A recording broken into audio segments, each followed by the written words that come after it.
Okay, we should be live. Hello, everyone joining. Let us know if you can hear us okay.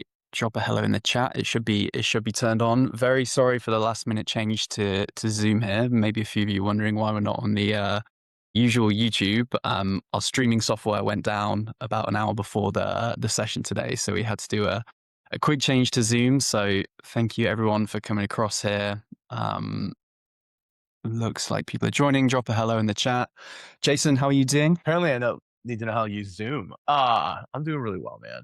Excited for this one. This is like a combination of someone I've known for a real long time, bringing them up into the PromptMates world, as well as showing that we can handle curveballs that are sent our way 32 minutes before we hop on with hundreds of people. Yes, it's all about flexibility in a world of AI, right? Like you need to constantly be learning and changing. Guys, let us know if you can hear us. I think the chat should be turned on. If it's not, Q&A is definitely turned on. So drop a note in there. Looks like we've got like 70 people in here. So hopefully you can hear us okay. We will kick off. Awesome. Sarah, thank you. Appreciate that. Cool, cool, cool.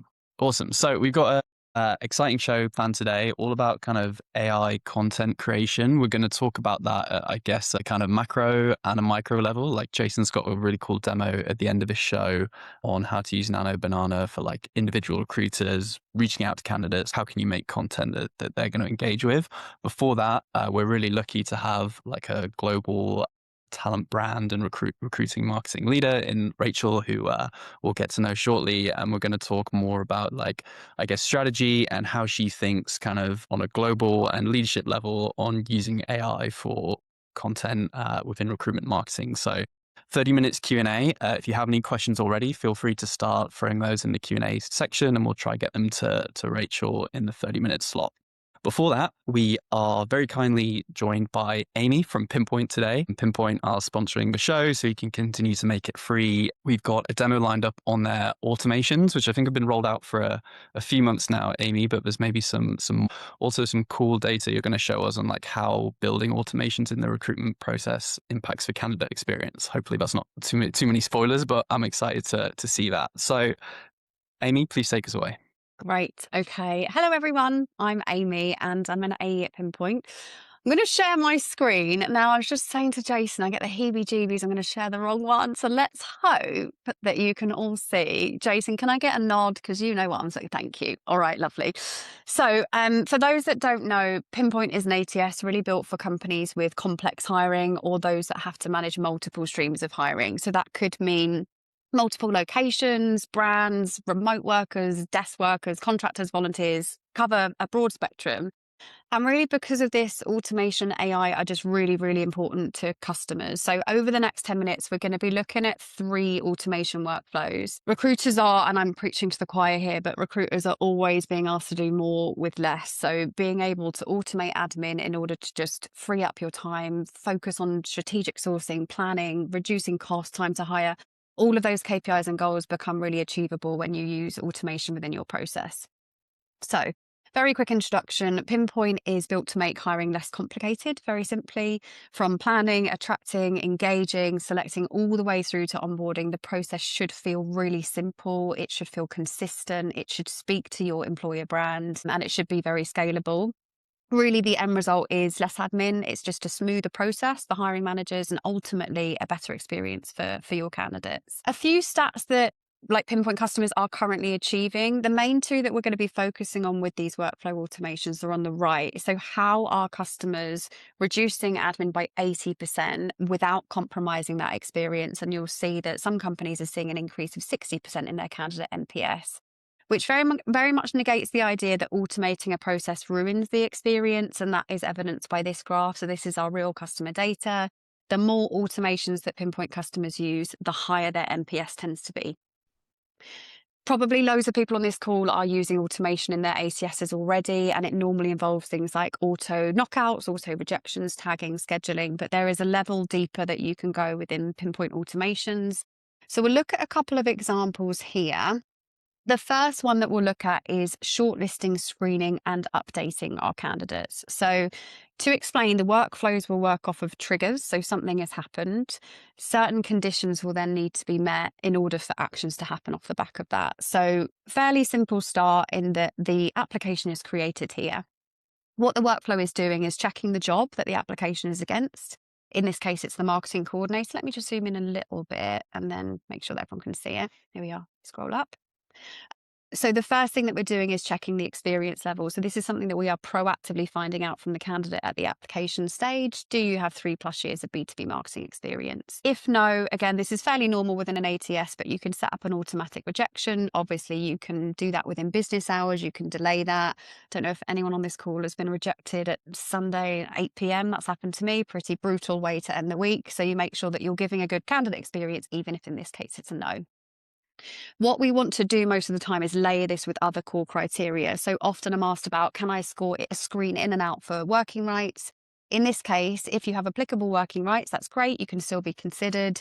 If not, we do have to reject. So the automation, again, is taking care of that for you. For our final condition, my VP of Talent uses this across most of our roles because salary alignment is really important. And we try and be as transparent as we can with salaries, as I'm sure do a lot of people. But in some cases, it just doesn't align.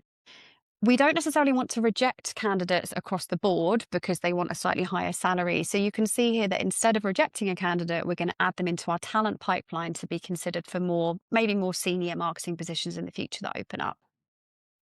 Anyone that does match all of the criteria so far moves straight into the shortlist, and we've got an action so that candidate is updated, and we can also assign tasks to recruiters to screen and review that CV. So without any manual admin so far, we've funneled candidates through to the correct stages that they're supposed to be in. Anyone that's been rejected has always got a response, and we started to build that talent bank for future positions as well that people might be relevant for. That's our first workflow. Our second one looks at the application as well, but we're starting to think about volume. I'm sure people have experienced this, but huge volumes of inbound applications make it very, very difficult to screen through, to find the right people, and to give the best possible candidate experience. Again, this is another one used by my VP of Talent. So when an application is created, Pinpoint is going to check how many applications have been received. My VP of Talent got 700 applications for a support position once. He only had one opening available, which means 699 people are going to be rejected. It's not something that he wanted to do in the future. So now he has a cap. You customize the cap, but in this case, if 400 applications are received, Pinpoint closes the job automatically, sends an acknowledgement to the candidates that are in that pipeline. So we can see here, we've now received 400 applications, therefore close the role while we review. We're going to be back in touch within 7 days to provide you with an update. Now, often people are wary of giving an SLA because if you say 7 days, you have to stick to that 7 days. It can negatively affect the brand. It can affect what your NPS scores are going to be. So in this case, we also have a follow-up action that after 6 days, if those candidates have not been moved forward, we're going to have a task assigned to that recruiter. So that's a time-bound trigger that basically makes sure that we're adhering to what that SLA is that we promised. The final one that we'll look at is, again, in regards to talent pooling, but thinking about working with your hiring managers to make sure that you're building up the best possible bank of talent for future positions, and also enabling candidates to throw their hats in the ring for being considered for those roles.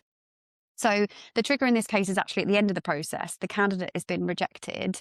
What it's checking for is, did that candidate reach the final stages? So if you reached offer and or the multiple part interview stage, we would consider you good enough to get to that point. But we want to make sure that we've got the right conditions in place to funnel you into the correct talent pipeline. So each of your heads of department may have different criteria as to what they would consider the best possible candidates. In this example here, I've got engineering, so made it through to final stages, weren't hired, but they have 2+ years of back-end experience. We're going to make sure that they are talent pipelined for the future and they're signed up to job alerts. Marketing, slightly different criteria. We want to make sure that we're directly looking at silver medalists, so people that came in second or third and that have management experience. So that's our criteria for the marketing pool. In our ops team, for some reason, internal and referred candidates have performed really well and they've been our best quality of hire. So my head of ops wants to make sure that we are pipelining anyone that have come from those sources. So just a couple of examples and ways that you can really customize automations. I suppose worth mentioning that sometimes people start with Pinpoint and they just have no idea where to start. You think, I know I want to improve my time to fill because that will have a knock-on effect to my candidate experience. So we have a whole bunch of templates that have been launched that are ready for you to tweak, and I can say, time to fill, candidate experience is really important to me, and you can build off of the workflows that are already in the system. That was a whistle-stop tour. I think I did that in about 8 minutes, but I suppose now we've got time for questions. If anyone has any, feel free to jump in, but that was very quick, wasn't it, Joe? Awesome. Love it, Amy. No, good to see a few different automations in action. I have one. Would you mind pulling up that graph you showed at the start? Because I found it super interesting. And I think this is a good call out. Like, we think about automation and maybe our first thoughts as recruiters is like, or as anyone really, like, how does this make my life easier? But actually it's also about creating a better experience for the candidate. So this is basically saying, okay, so there's a correlation between the more automations you have, the higher the candidate NPS is. Is that what we can infer from this? Exactly right. And you'll see on LinkedIn all the time, candidates will post, I hate automations, hate AI. But honestly, half the time, the only reason they're getting a response is through automations. And you can make those comms personalized, you can make them time triggered. And it's really interesting to know that the more you automate, actually, the better experience the candidates are having. Nice. And then we have a question in the chat which refers to the first automation you showed on like rejecting. So I'll pull this one up. So yeah, in the first example, so the important thing is the rejection is based on like knockout questions, right? So it's like, and then requirements against those. They asked, is there anything in the works to infer years of experience using AI rather than explicitly asking the candidate to enter it? Yeah, and very well timed actually, because in the last few months we've released AI criteria scoring. So you could say candidates would need to meet 2 out of these 5 criteria in order for us to move ahead to shortlist. At this point, that hasn't been built into automations because it's a fairly new feature, but the plan would be to have that alongside your core application questions, also to be able to factor in any kind of AI scoring or screening. The caveat that AI never makes a decision for you. So we need to be really careful about what AI is deciding based on skill sets within a CV. But as long as you're very direct with the prompts that you put in, we can help you to kind of score that using AI alongside automation. Awesome. And then there's a question from Mariah on the second automation, which is the cutoff after 400 applications in general or 400 qualified applications? 400 applications in general. So that would be the 400th application that had come through, regardless of what happened after that. So if you find that you need 700 applications to make a hire, you can increase that limit. If you find that you generally tend to fill a job with 100 applications, you could make that much lower if you preferred. Awesome. And then maybe final question we'll have time for. Will there be stricter EU rules to share the specific reason in the auto rejection of the application? Oh, I don't know if I fully understand that question. Specific EU rules. Yeah, so I think it's like, if you're rejecting via automation, do you need to publish the reason why? Oh, I see. I mean, you can. So Pinpoint's a global company. So every company works with their own kind of data retention, AI rules. It's really up to you what you want the system to do. You can enforce things like tag selection. So if rejected, have to select tag. You then may decide to create a cadence based on rejection reasons. This is the sort of communication that a candidate would get. So all possible within the system. Each region will have their own rules around that. So completely up to you how you would want to do it. Awesome. And actually, Joe, it looks like we have one more question in the post chat if we want to just bounce it off. Oh, yeah. Let's do this. Why not? Okay. The workflow review is great. Thank you. Can you share how AI is integrated into the candidate funnel or how it works with sourcing? Yeah, a few different areas where AI comes in. So you can design and build your own prompts. The better the prompts, the better the responses are going to be. But it will flag things like whether candidates are going to be relevant for a position based on your core criteria, based on their CV, based on their experience, and based on any answers they've given at the point of application. So it combines all of those things together. It can either give you a yes, no response, or in the last few months, as I mentioned, we've now introduced scoring. So candidate meets 2 out of 5 of these criteria. You could then also filter that funnel by certain sourcing channels. So only show me the people from LinkedIn that I've headhunted, but I've also received a 3 out of 5 score. So there's ways of using AI in the initial search and then filtering by different sourcing channels, if that's what that question means. Sorry if I've misunderstood it. Awesome. No, it sounds good. Cool. We are going to crack on with the show. Any more questions, I would throw them in the chat versus the Q&A. So then either Amy or someone from the Pinpoint team, I think Erin's in there, can answer those. Last question for you, Amy. If people want to learn more about Pinpoint, where's the best place to go?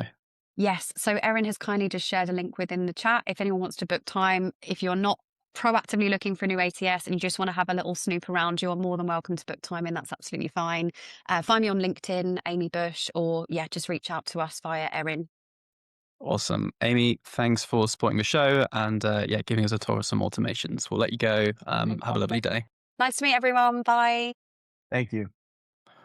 Awesome. Cool demo. Cool to see some like automations that kind of make sense for candidates baked into some software. I thought it was neat too that like there's things in there that are kind of no duh features that I think every ATS should have, i.e. when you get X number of applicants, you unpost the job. Like that seems like that should just be table stakes right now, but it's cool to see them integrate it. Awesome. Let's move on with the show. We've got an old friend of yours who's very kindly joined us. Rachel, it's great to have you here. Maybe we could kick off with a quick intro to you for the audience. Sure. Thanks, Joe. It's great to be here. And of course, great to speak to Jason again. So I'm Rachel Duran. I lead globally employer brand and recruitment marketing at Hewlett Packard Enterprise, or HPE. And you and Jason worked together at Cloudera? We did. Yes. We worked together at Cloudera, where I served a similar role. So coming up on 15, some of those on and off in the beginning years of being an employer brand and recruitment marketing, mostly in the tech space. But I've been at ad agencies, I've been at RPOs and in-house, so a full roundabout scope. Awesome. We're going to get into a few different talk tracks to, I guess, understand your mindset and how you're thinking about AI. Is there anything like high level that kind of sets the context about, I guess your org currently, what you guys are doing, or generally kind of like how you're thinking about this?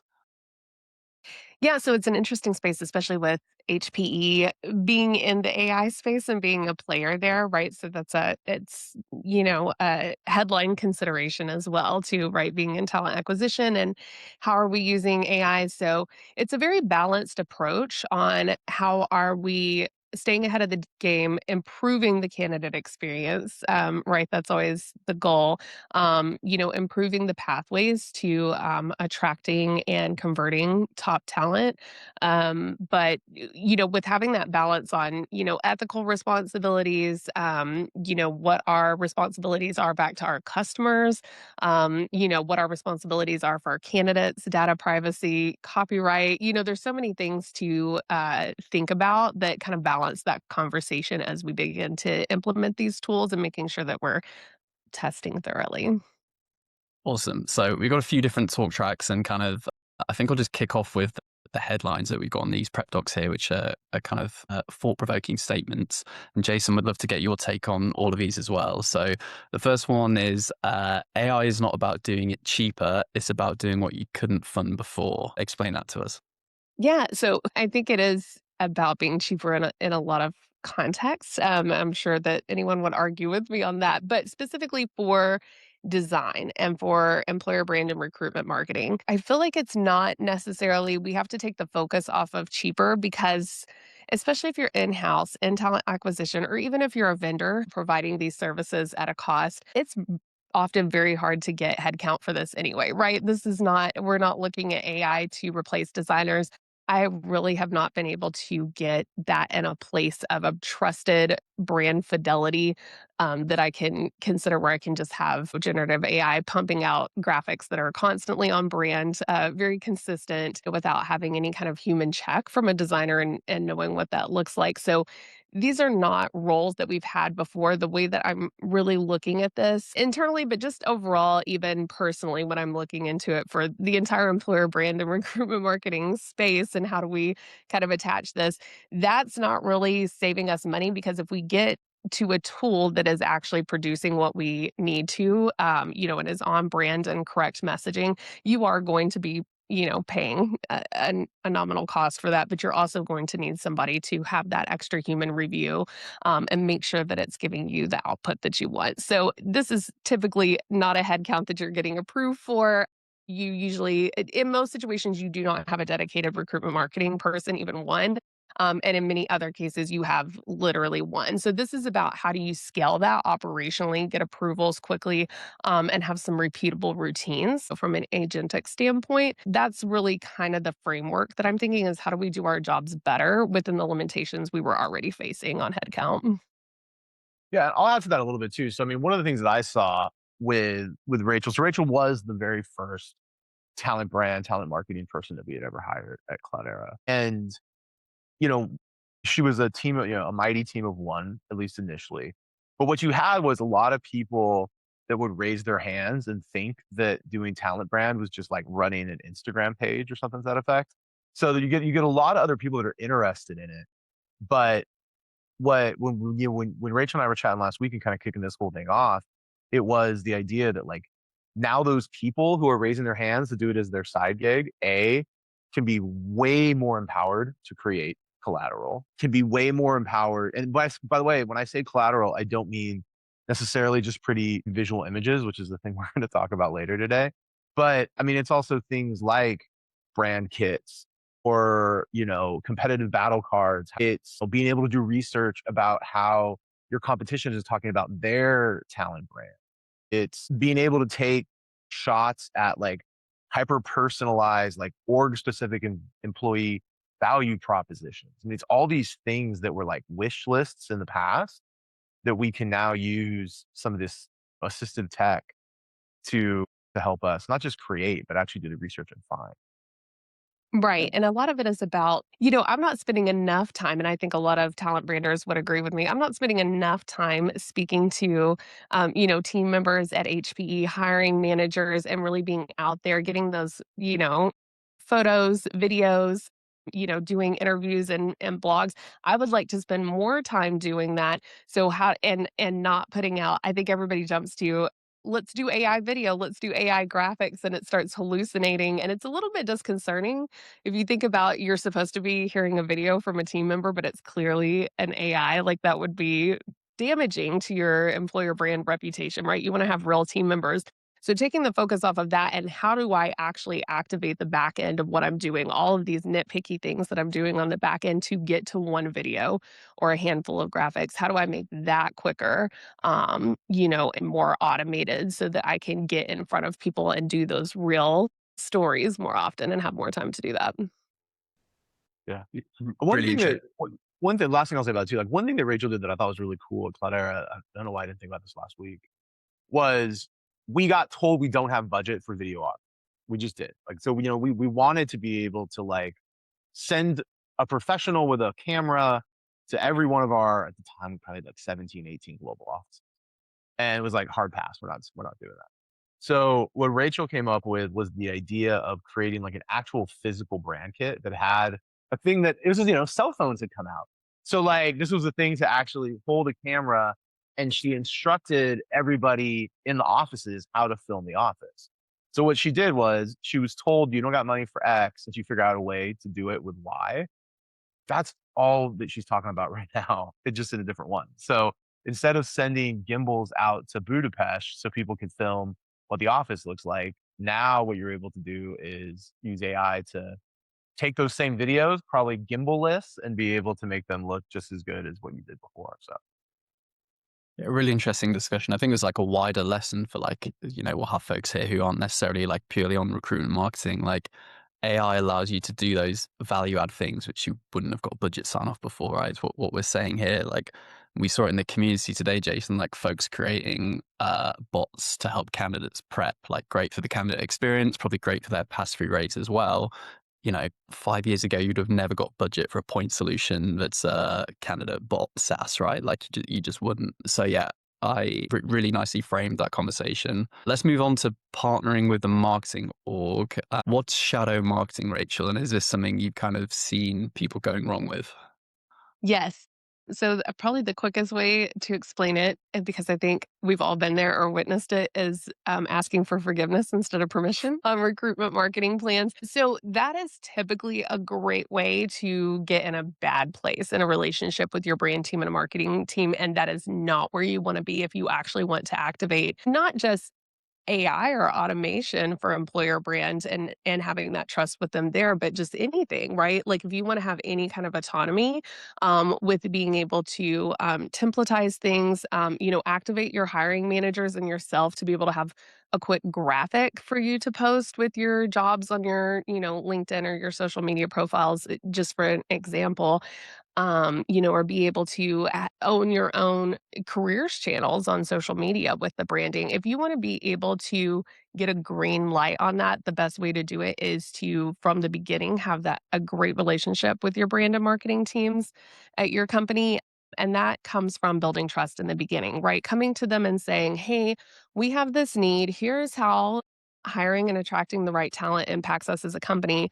I understand that that's probably not going to be your priority because you need to focus on revenue generating marketing materials. I want to take that off of your plate. I'm the closest to it from a subject matter expert standpoint on what we need. How can we work together on? I have some ideas from AI. Maybe I have a starter prompt. Maybe I've looked at some things that we can templatize in a Canva, which, by the way, for Pro, where you can make your own QR codes and things like that, is literally like $12.99 a month or something like that. Just having that relationship in the beginning, being willing to partner. Hey, can we create templates and you approve the templates? And if I promise to never change font sizes or widths or styles or colors, and I'm just able to say, change the name of a job title and a location and a skill set of tags, right? Can we have that trust and that templification? Can we build out what a prompt might look like for a landing page? Many of you have even a CRM that you can build landing pages out of. Can we get a template approved for that so that I can just quickly use the generative AI to build in some of that brand messaging, but not necessarily creating entire layouts that could go wrong very quickly? And that way we're not having to go through approval processes every time. So that's really what I'm talking about from a shadow marketing team standpoint. That's definitely not the direction you want to go. I will say too, in my experience, often brand teams have someone or a few people or a leader who is very interested in using AI. But they're very worried about risking it on their own, the front end main channels. And so you can give them an opportunity and present it that way of, hey, I'll also be willing to test these things out. It's a little less risk when we're talking about recruiting channels. We can test some things out there. I think Yeah, what I've found worked out really well too, to your point, is most larger organizations have some form of brand kit already, right? That speaks to what their fonts are, that has their hex colors, like these sorts of things. Um, that is that is a knowledge base, to put it in kind of AI terms, right? I mean, like, you very much can load that into your LLM of choice and make sure that it adheres to it as like kind of the rule set. Yeah, and I've made some pretty basic prompts. They're kind of on the level of like a hello world for learning how to do websites, because the output really that I've seen, it could be valuable, especially in smaller teams or when you're starting to partner with marketing. It's not always going to make a consistent graphic, especially if you're talking about like a chat GPT or something like that. We're seeing a lot of cool image generation where it's like instead of stock photos or, things like that, for some reason, like text on graphics and making a template, I have not seen that work very well. But you could create a very basic one. And what you can ask it for is to generate a standard operating procedure for how you build that template out in Google Slides and PowerPoint and Canva. And it'll even give you directions on like, oh, you can make the PowerPoint go to the layout, and you can actually make a PowerPoint be the size of like a square, graphic, and print that out as or save it as a PNG, like slide by slide, right? So there's ways to kind of blend and have that balance on how are you using AI on the back end to, advise that. And so you can build out SOPs and instruction sheets. So maybe there's a little bit of manual labor to it, to make sure that it's consistent on the output, but you're at least having some sort of system in place to where you're able to get these graphics for jobs or for your website or for landing pages or even email campaigns in your CRM without having it, kind of get out of hand or not having that human touch and that double check. Awesome. Just Yeah. want to get ahead of a question in the chat, which is, are we being specific about like showing examples of this? So in about 15 minutes, we're going to do a full demo of Nano Banana. Jason will do a step-by-step on that. Like in the Q&A, we might reference some, but we probably won't go through full how-tos, but there will be one at the end of this. Rachel, I know you mentioned Canva there. Like any other tools you would personally recommend folks checking out? Yeah, if you have just a little bit more budget, one tool that I'm very interested in and have been in a couple of years, and they just keep getting better, is Clickify. So Clickify is very specifically for geared towards talent acquisition, and it does a few different things. But one of the things it does really well is allows you to put in your brand template or your brand guidelines, create some templates, and then you can have multiple users come in, not from an admin standpoint, but come in and just be able to create different versions of those graphics to talk about job opportunities, just a general, we're hiring, any kind of graphics like that. And then they've also built out a great video suite where you can have people, you can invite people with a quick link or a QR code, and they can record a video live, but it's all web-based, so you're not having to worry about where these videos are going, and it gives them some of the tips around lighting and sound live, and you can prompt them with, Q&A. So it does a lot of things with AI, and honestly is really affordable compared to some of the other tools. And then besides that, I would say there's a lot of tools that you're probably already using that you need to speak to your, customer value representative or whatever it is about how you activate that. So, for example, like let's say you're using Phenom, they now have a partnership with Adobe where you can go in and generate graphics. In the career site, and I believe their CRM tool too. So you would be surprised how much your vendors are activating AI in the back end and having new tools available too. So that's a couple of different options. Awesome. Jason, anything on your side? Like you're also creating content or creating tools to create content for your recruiters, right? Like how do you collaborate with recruitment marketing or wider marketing? Yeah. So first off, Rachel says that she hasn't seen a tool do text effectively. Like, wait 10 minutes. Yeah, right. It Um, will. yeah. No, I'm gonna show it to you in 10 minutes. So honestly, it's everything that Rachel said. That and I'll give a real world story. Like Nano Banana 3 comes out, and I was like, this is amazing. Boom. Like we can use Pomeli, which is something I'll show real quick, and we can make all these amazing graphics. And I showed it to one of our directors of marketing who I work with, and her first official thing was like, whoa, easy, Tiger. Like the colors off on the logo. So what they did was they're the ones that put me in touch with the brand team who gave me the brand. So I sort of learned the hard way, if you will. But what we moved into now is now that we have that brand kit and we've figured out a way to kind of put the guardrails in to be able to use it properly. I mean, we're creating job descriptions that make it, that tie back to like the Winter Olympics. We've created people to, infographics that talk about what it's like to be, to make the move from being a doctor to a medical director. We've created kits that have helped junior salespeople understand how to talk about their success criteria that, these guys that have 18 months of experience haven't necessarily gone to President's Club. How can they talk about their over attainment? So we actually do create quite a bit of collateral to help the candidate specifically. Awesome. One quick question just on content curation from Grace in the chat, which was, I guess, more the previous point. Did you have any go-to employees that you trained for this alongside the equipment? So the way I look at it is I would like to show, just like we're going to show y'all, like we want it to be easy enough for just about anybody who can log into Gemini or ChatGPT to know how to use it. But we also want to avoid the AI slop, right? So there's a human in the loop thing of I wouldn't ever want a recruiter to create something and put it out without asking at least one other human with eyeballs, kind of like what they think. And as the bigger company, the more enterprise you get, I would imagine the restrictions come even more stringent than like I just said.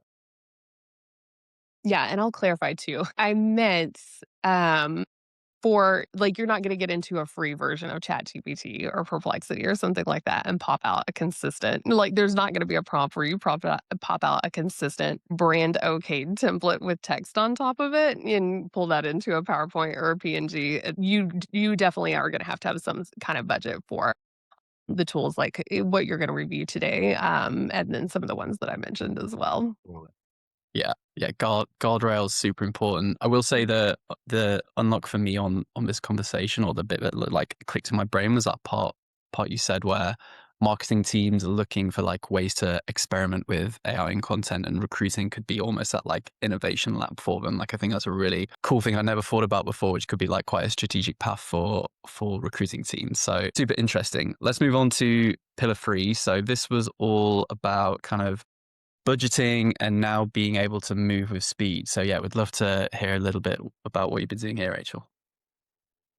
Yeah. Let me take go ahead and tell the story. Yeah, let me take pillar 3 because when Joe was like, dude, 3 of these pillars are great, and one of them I'm not a big fan of, and I was like, cool, that one was mine. So I'll speak to that one. And this was just really more of almost more of an anecdotal story of when Rachel got to Cloudera. One of the things we asked of her was like, what would you do, running, now you're here, like, give us a plan on how to impact talent brand. And Cloudera was a really unique company in the idea that, like, if you knew about us, you knew about us, you loved us. If you didn't know about us, you had no idea what we did. And at the time, we were running the back ends for like Netflix, Siri, Uber, like every, almost everything FANG that wasn't Facebook, like their systems were running on Cloudera systems, but we couldn't talk about it. So what was really cool was Rachel came out with, I call it like, mama bear, papa bear, baby bear, but she probably has a more professional way of saying it. But she came out with this deck that was basically, here are the 3 different things we could do to impact talent brand. Sort of like good, better, best. And I mean, Rachel, it probably, you put a heck of a lot of work into it. It probably took you 6 weeks, a month and a half to kind of pull this thing together.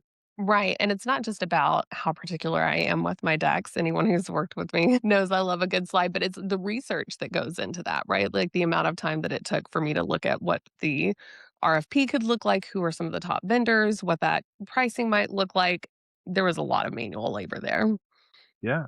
And as I recall, the least expensive, the baby bear, was still like 300K, I think. And like, and Papa Bear was like 700 or 720K or something massive like that. What you and I were chatting about last week is like, in today's world, that 6 weeks is probably a heck of a lot closer to like a week and a half to create it. And that 700K for Papa Bear is probably way closer to the 200K that it was Baby Bear. And we're talking 6 or 7 years. Like, you can get stuff to market quicker, like infinitely quicker, and for a fraction of the cost, probably. Right, exactly.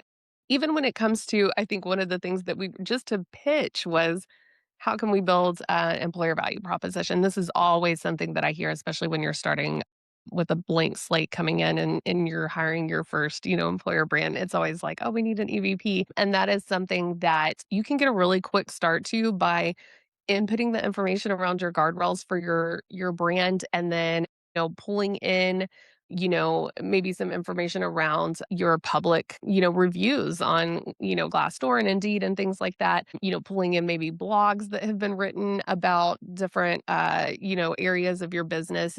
You can pull in so much information and kind of synthesize multiple different variations to pitch on. Maybe not the best taglines.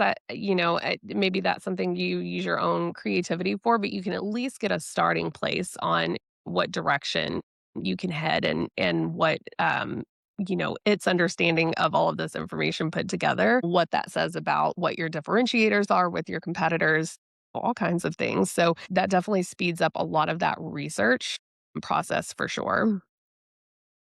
And puts it in your lap as opposed to an external vendor. Awesome. Gonna move us on, not because I don't like your content, Jason, just in the interest of time, I promise. I really like this last one. I think it almost brings it into the demo quite nicely. And like, I'm very keen for your thoughts on this, Rachel. Like, the ability to create content now is so easy, right? Like the bar is low.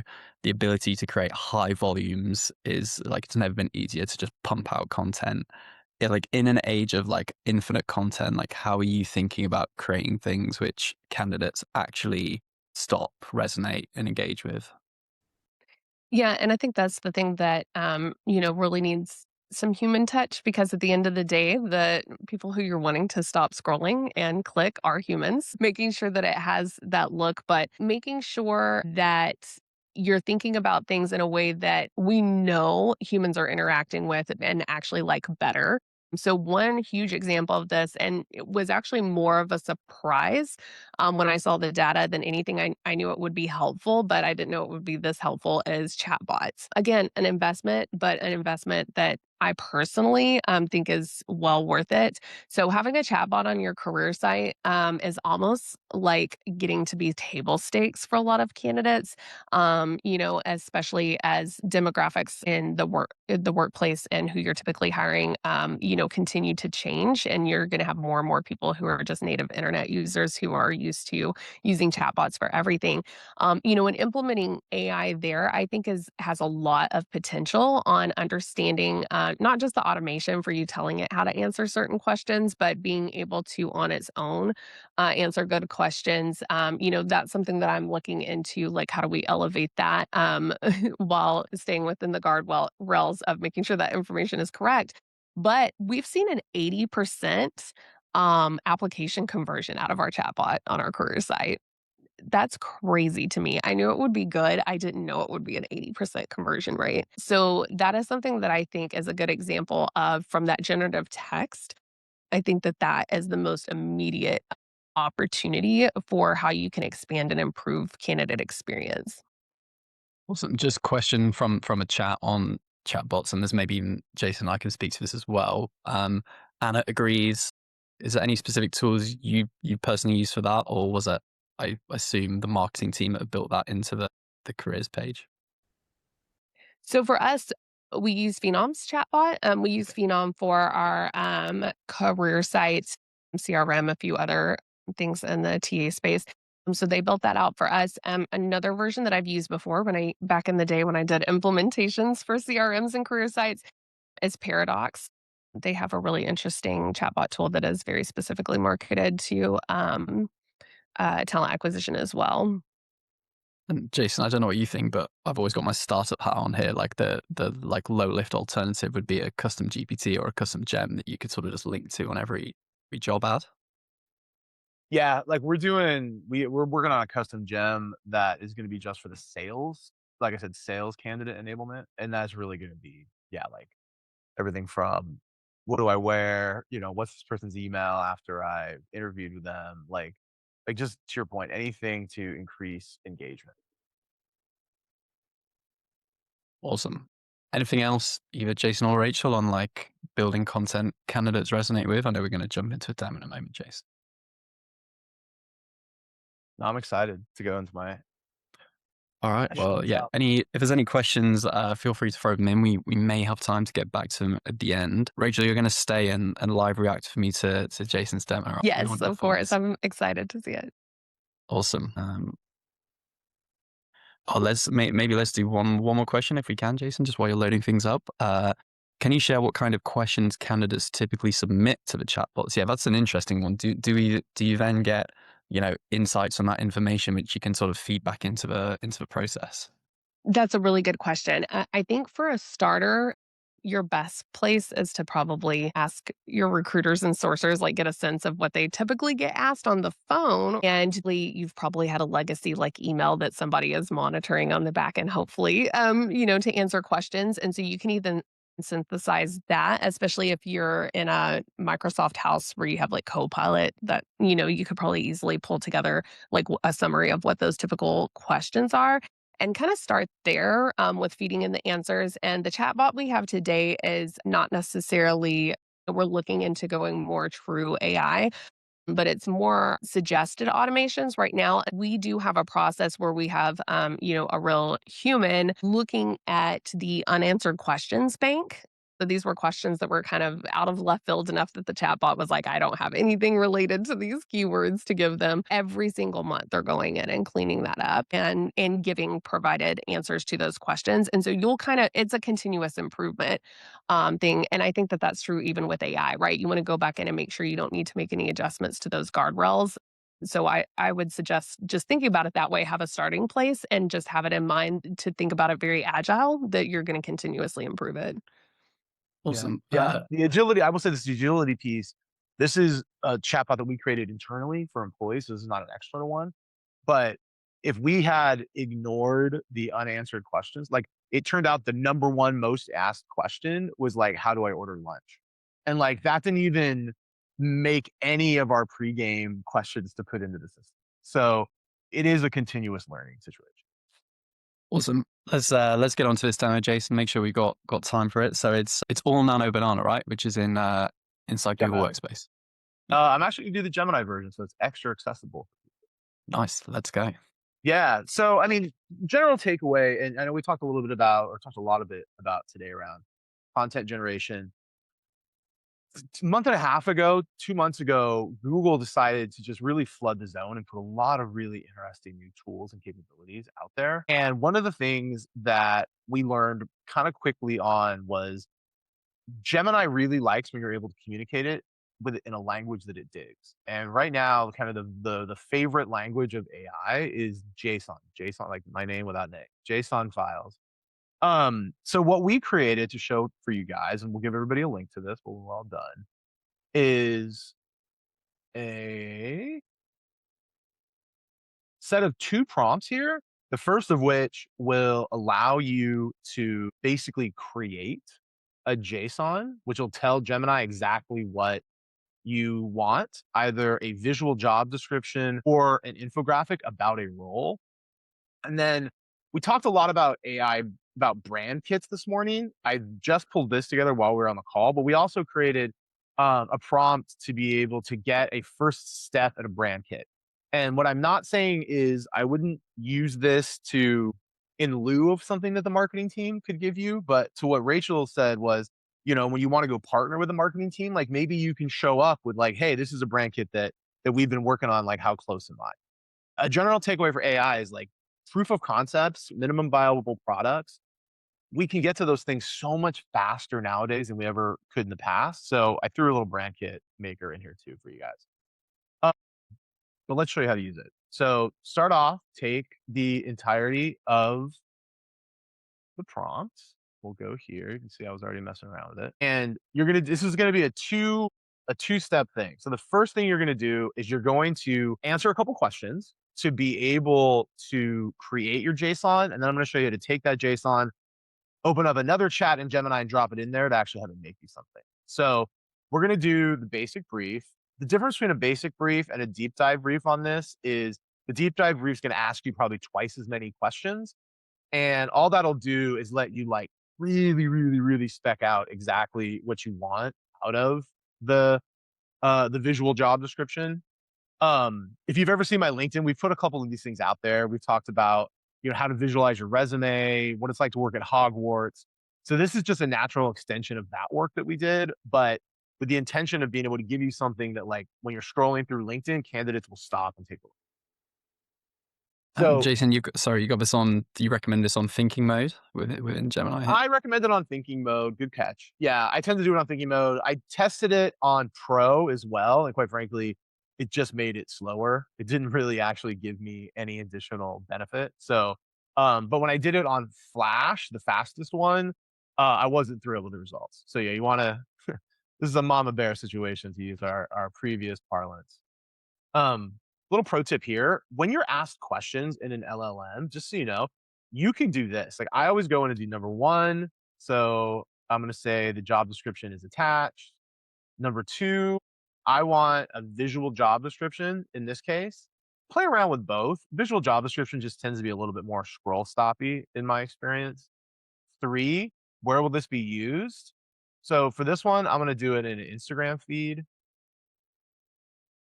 And what we've built here is all that's doing is like when I put Instagram feed, that's going to inform the system the dimensions as an example as to, what we're going to create. Brand kit, I'm going to say the brand kit is attached because I have the Red Bull brand kit. Once again, get it from your marketing team, take a crack at it using the prompt I gave you, and maybe take that to your marketing team. If you are, in an agency and you have a customer, if they won't give you the brand kit, maybe you could create one of your own and ask them how closely it maps to it.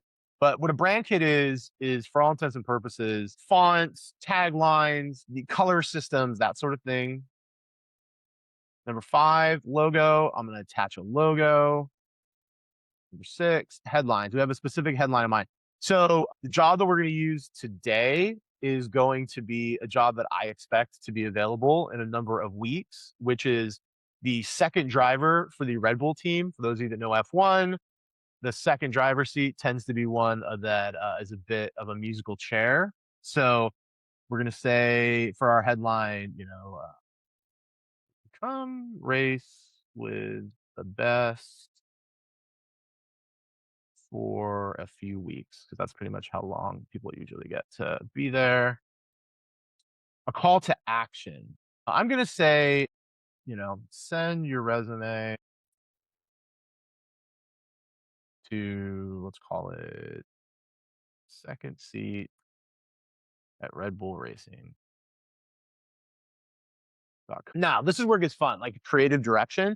This is where you can choose what you want. If you want something like picture perfect, you can go for extreme reality. You can make it very clean, very minimal. In my very small amount of A/B testing, the stuff that I've seen that has kind of led to the most applications has been stuff that's more comic or more superhero or that.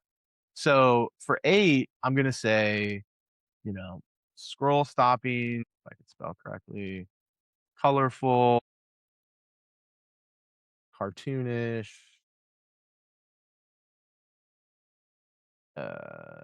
dynamic. Now, I have to go ahead and attach all those things I said I was going to attach, which if there's a pro tip, that is the thing I usually forget to do the most, is actually go in and attach stuff. So my job description, my brand kit, and my logo.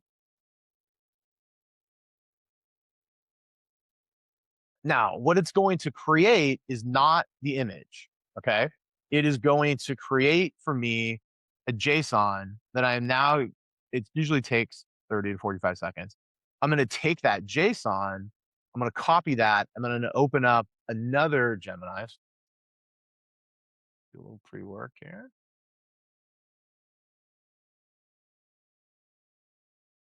So here you go. This is LLM talk. Notice down here, it says, ensure to upload your photo. So I'm going to copy the JSON. I'm not going to copy the reminder to upload the logo. Over here, new chat. See where it says create an image? You're going to click that, and that's going to bring up Nano Banana. Go here, I'm going to paste my JSON, and then I'm going to go back and make sure that I put the logo in. The reason I'm doing this is, in my experience, giving it the logo just talks about those guardrails we had chatted about. It just makes it so you have a higher likelihood that the logo is going to turn out perfect. Now, as I've said a handful of times, AI is not an easy button. So we're going to see what it creates. My assumption is it's going to be fantastic, and the text is going to look so good it's going to impress Rachel. But just know it's not a one-shot deal either. So as it gives us a response, we can later go in and tweak it a little bit. So while this one loads, I'll show you guys the ones we did while we were playing around. And while you're doing that, Jason, I'll just add to designer/marketing feedback. For social media graphics, the less text, the better. You actually don't have to have your call to action in the graphic if you have it in the text that you're putting in the post that you're adding it to. That's a good call out. Yeah, that makes sense. An example of messing with it a little bit. So if you've heard me talk before, I do everything I can to talk about getting sponsored by the good people at Uni Pizza Oven. We created a fake job called the Chief Pizza Officer. This was one of the graphics that was created, but I wanted to change it. So I said, please make the superhero female. Changes it. And I said, in this one, that I wanted to change the email. It changes the email. So when I talk about manipulating it once you have it, just know that you can go back in and do that. So let's see what we got here. Now that, to me, so first off, would this stop scrolling? I hope so. But like, let's pretend I wasn't extremely wild about, I'm not going to have time to show you. But let's imagine I wasn't extremely wild about this guy up here. And I wanted like just the car. I could go in here and say, remove the driver in the image and just keep the car. So I'm going to stop sharing. We'll put in what we sent out, what that new image actually looks like. So take the prompt, play around with it. And I genuinely hope to see some really cool pictures in everybody's LinkedIn's as we're scrolling around. Awesome, Jason. One question was, when we send the prompts out, will they work on GPT as well as Gemini? So yes. However, in right now, in the arms race of AI, Gemini tends to be a little bit better with image creation. I Like agree. Nano Banana was a massive step forward. Yeah. Now, if somebody watches this on YouTube 6 months from now, they might laugh at that statement, right? Because like OpenAI has come out with something that absolutely clobbers it. But yeah, I mean, right now, sort of the champ in the ring. Yeah, I totally agree. I'm not going to show how I made this because there's no time, but I can show something else I made on Nano Banana just to show a slightly different use case in 30 seconds. Can you see this okay? Yeah. So this was like a similar thing. I did this in Notebook LM, so similar tool, uses Gemini, uses Nano Banana. All I threw in here was a job description, a company website, and a candidate profile. This is for I'm a big cricket fan, so this is for the head coach at Middlesex, which is like the most traditional cricket club in the world. And I said, just create a deck for me to send to this one candidate who I think is a great fit. And so it's made this. Obviously, this fits, I think, very well within the brand. Like this is Lords, the home of cricket. It's very traditional. It's got a little bit about the philosophy and why this person's a good fit. And it's gone and researched the candidate because it's using Gemini Deep Research as well. It's got a quote from one of their posts, why they're a good fit, what they're doing now versus this opportunity, the ethos and why they fit with kind of the company culture, the mission statement about what they can achieve, some of their traction, and then like a call to action at the end. So yeah, just wanted to show this very quickly to show you can create different kind of assets. Like you can go something like, a little more of a crazy end, like the Uni one you saw, or like super traditional like this, or anywhere in between. So hopefully some different use cases for folks to try. Rachel, interested in your thoughts on what you've seen there? Yeah, no, that's perfect. And one more tip on that. Once you create an image that you like, you can also go back and ask it to create a PowerPoint download, a PPTX file with the text editable and create a template of it. Awesome. Jason, any final tips when we send this out? You recommend starting with the talent brand one or starting with the image generator? I would recommend starting with the image generator. And if you need the brand kit, you can. But once again, I'm not going to be the proponent of shadow marketing for Rachel. So if you have a marketing team that you can partner with, go be their friend first. Yeah, and your company may have rules about putting company information into public GPTs. I know a lot of people do. You can look up brand guidelines for TikTok, Facebook, anything like that, and play around with it with those brand guidelines to get used to it. Awesome. I've never seen Jason like on a session. Normally he's like, yeah, build this thing, go for it. And now Rachel's here. It's very like, you got to play within the rules. Look at you, dude. I know. Awesome. Any final questions? We've probably got 20 seconds before we're over on time. Loads of people asking on the chat, will we be sent out? We'll probably send them out. We will send them out. It will probably be tomorrow that we send the full doc out. But yeah, you'll get the full prompts. You can copy and paste from Jason straight away. Thanks, man. Cool. I think we have covered everything off. Thank you guys for joining. Sorry again for the change to Zoom. Hopefully the experience was still good. We should be back on YouTube next week. Rachel, thanks so much for joining us. It was great to have you on. Yeah, thanks for having me. Awesome. Have a good day, everyone. Bye, folks.